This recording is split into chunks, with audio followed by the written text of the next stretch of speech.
Bonjour à tous et à tous, très heureux de vous retrouver pour ce nouveau numéro de Métiers du Goût, le journal de la Web TV de la Confédération Générale de l'Alimentation en détail. Une émission que vous pouvez retrouver en replay, comme chaque mois, sur l'ensemble de nos réseaux sociaux. Je vous propose d'ouvrir ce journal sur une note de fraîcheur. Avec le retour du soleil, les Français retrouvent le plaisir de déguster de bonnes glaces artisanales. Partout dans le pays, les artisans glaciers s'activent et se mettent en ordre de marche pour réussir une belle saison en nous offrant leurs savoureuses recettes. Exemple à la Crème de Paris, dans le 5e arrondissement de la capitale, où nous avons rencontré Stéphane Combé. C'est notre rubrique, le professionnel du mois.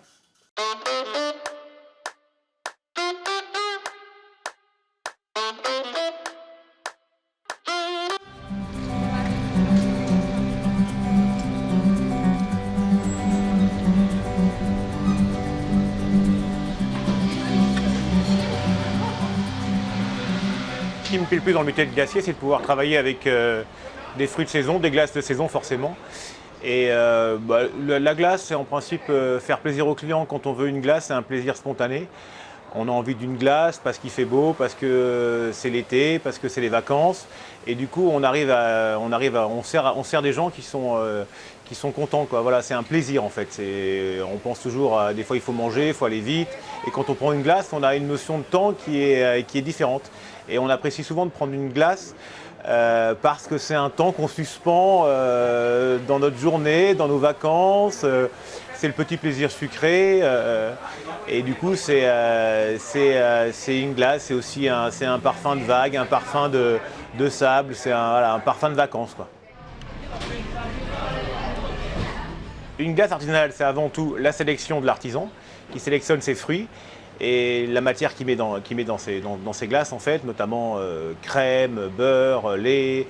Et pour tout ce qui est sorbet, c'est le fruit et mettre énormément le pourcentage de fruits qui doit être important au niveau pour ce sorbet, quoi.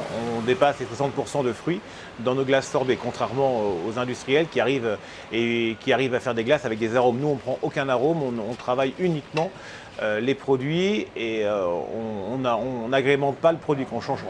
C'est le produit et du sucre et pas plus, pas d'arôme et pas de chimique dans la glace. On propose plus des parfums de saison en fait. Voilà, au moment du melon, on va faire une glace au melon. Au moment de la fraise, on va plus travailler sur les glaces aux fraises. Au moment de la rhubarbe, on va faire une glace à la rhubarbe. La saison des glaces commence avec le soleil. Dès qu'il fait beau, les gens ont envie d'une glace. C'est instinctif. Dès l'instant où on est à la plage sous 25 degrés, l'après-midi, la transition classique, c'est de prendre une petite glace. Merci à Stéphane Combé et à toute son équipe. Direction maintenant la belle ville d'Avignon. La Cité des Papes a accueilli les 14 et 15 mai dernier la finale nationale du concours des meilleurs apprentis bouchers de France. Pour cette 44e édition, 22 jeunes apprentis venus de tout le pays étaient en lice pour décrocher le titre tant convoité, reportage.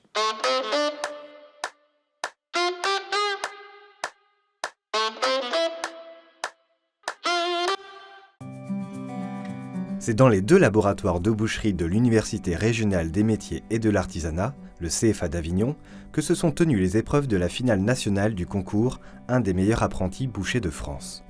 Pour cette 44e édition, organisée par la Confédération française de la boucherie, pas moins de 22 finalistes étaient en lice pour décrocher le précieux titre. Évalué par un jury présidé par Pascal Clavel, président de la commission formation de la Confédération française de la boucherie, et Éric Leboeuf, président de la classe MOF Boucherie Étal, les candidats avaient 9 heures pour présenter un plateau composé d'un rôti, de 2 brochettes de bœuf, d'une pintade farcie, d'un gigot raccourci, de brochettes d'agneau préparées dans la selle, d'un rôti dans la palette de veau et de 4 paupiettes de volaille. Chaque apprenti était évalué sur le désossage, la séparation des morceaux, le parage, l'épluchage, le ficelage, la préparation et la décoration des viandes. À l'issue des épreuves, les résultats ont été proclamés dans la prestigieuse salle du conclave du Palais des Papes, en présence des familles, maîtres d'apprentissage et formateurs des apprentis bouchers. 3 jeunes se sont ainsi vus décerner le titre de meilleur apprenti de France 2023. Il s'agit de Nino Candela, du Rhône, représentant la région Auvergne-Rhône-Alpes, Camille Garnier, du Var, représentant la région Provence-Alpes-Côte d'Azur, Victorien Pin, de Savoie, représentant la région Auvergne-Rhône-Alpes. Cette finale a aussi été l'occasion de remettre 2 autres prix. D'abord, le prix Médicis, spécialiste de la mutuelle retraite complémentaire, qui récompense chaque année le jeune au projet professionnel le plus abouti. Il a également été remporté par Camille Garnier. Ensuite, et pour la première fois, le prix Les valeurs de la filière, décerné par les viandes Limousine Label Rouge, à partir d'une évaluation de la capacité des jeunes à présenter et à parler de l'amont de la filière, élevage, origine, etc.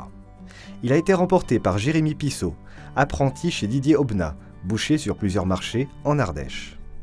Dans son allocution, le président confédéral Jean-François Guillard a tenu à rappeler que la filière apprentissage en boucherie se porte très bien. Pour preuve, le nombre d'apprentis bouchers a doublé en l'espace de 10 ans dans les 112 CFA qui forment au métier. Le nombre d'adultes en reconversion et de salariés est également en constante progression. Le concours Un des meilleurs apprentis de France prouve année après année qu'il est une formidable vitrine pour le métier et un extraordinaire tremplin pour ses finalistes. Bravo à tous les participants et félicitations aux lauréats. Sans transition, place à notre rubrique « Le saviez-vous » Vous l'ignorez peut-être, mais la Banque de France soutient les entrepreneurs, notamment les TPE et PME, grâce à des dispositifs d'accompagnement spécifiques. Pour nous en parler, nous avons rencontré Cathy Werquin-Watebled, directrice régionale Auvergne-Rhône-Alpes.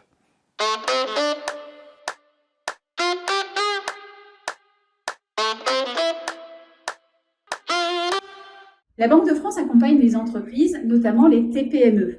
Chaque année, au plan national, on cote environ 300 000 entreprises. Alors la cotation de la Banque de France se reporte essentiellement sur des éléments financiers, le bilan, le compte de résultats, mais on injecte aussi beaucoup de qualitatif dans notre cotation. Et à ce titre, on rencontre chaque année un grand nombre d'entreprises. Donc pour le chef d'entreprise, c'est vraiment une occasion ou jamais de discuter avec un collaborateur de la Banque de France, d'avoir une sorte de regard croisé. À noter aussi qu'on a ajouté cette année un nouveau produit qui s'appelle Opal. C'est un petit diagnostic que le chef d'entreprise peut faire soit lui-même, soit peut demander à être accompagné par un collaborateur de la Banque de France. Alors si jamais une entreprise n'est pas cotée par la Banque de France, elle peut quand même nous solliciter au titre de cette fonction de correspondant TPME. En fait, quand l'entreprise sollicite un correspondant TPME, elle pourra avoir des réponses à ces questions, soit par le correspondant TPME, si vraiment on est sur le domaine financier, le domaine économique, mais cette personne pourra aussi l'orienter vers d'autres partenaires si le chef d'entreprise a des questions, des problématiques sur des sujets qui sont en dehors de notre champ de compétences habituel. Dans le cas où l'entreprise est beaucoup plus en difficulté, là, il pourra solliciter le médiateur du crédit. On est là dans le cas d'une entreprise qui a soit une rupture de ligne, soit un besoin de financement qu'elle n'arrive pas à obtenir auprès de son banquier. Là aussi, c'est une intervention gratuite de la Banque de France au titre de la médiation du crédit. En résumé, pour une entreprise, se faire accompagner, ce n'est pas une faiblesse, au contraire, c'est vraiment une force. C'est l'occasion ou jamais d'avoir très vite les bonnes réponses par les bons interlocuteurs et de booster son entreprise. Merci à Cathy Werquin-Watebled pour toutes ces informations. Et pour terminer cette émission, je vous propose de feuilleter notre agenda du mois.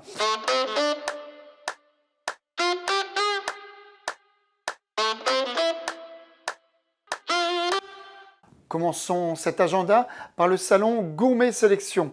Le rendez-vous professionnel de l'épicerie fine et du bon goût se tiendra les 10 et 11 septembre à Paris Expo, porte de Versailles. La Fédération Épicier de France y animera un stand et la Fédération Saveur Commerce organisera le dimanche une conférence sur les bienfaits d'une alimentation saine et équilibrée avec Charles-Antoine Winter, nutritionniste et formateur auprès des commerçants. Autre salon à ne pas manquer, la 6e édition du Mondial du fromage et des produits laitiers, organisée à Tours du 10 au 12 septembre.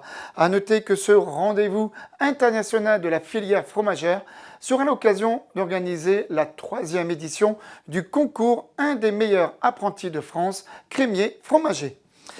Direction Lyon maintenant. La capitale des Gaules accueillera la 47e édition de la compétition nationale des métiers WorldSkills du 14 au 16 septembre. A noter aussi sur vos tablettes l'édition 2023 du concours Un des meilleurs apprentis de France primeur aux mines de Bordeaux-Brienne le 26 septembre. Un double événement à vous signaler également, le congrès de la CGAD, suivi de la cérémonie de remise des trophées des Rabelais de jeunes talents de la gastronomie, le 27 septembre à la Maison de la Mutualité à Paris. Enfin, retenez que les prochaines rencontres de l'UDP se dérouleront à la Maison de la Mutualité à Paris le 28 septembre. Eh bien, c'est la fin de cette édition. Merci de votre fidélité. Nous nous retrouvons au mois de septembre, après les vacances d'été, pour un nouveau numéro du métier du goût. D'ici là, vous pouvez retrouver les émissions en replay sur tous nos réseaux sociaux. Je vous souhaite à toutes et à tous une excellente journée et un très bel été avec les professionnels de l'artisanat, du commerce alimentaire de proximité et de l'hôtellerie-restauration. Bye bye.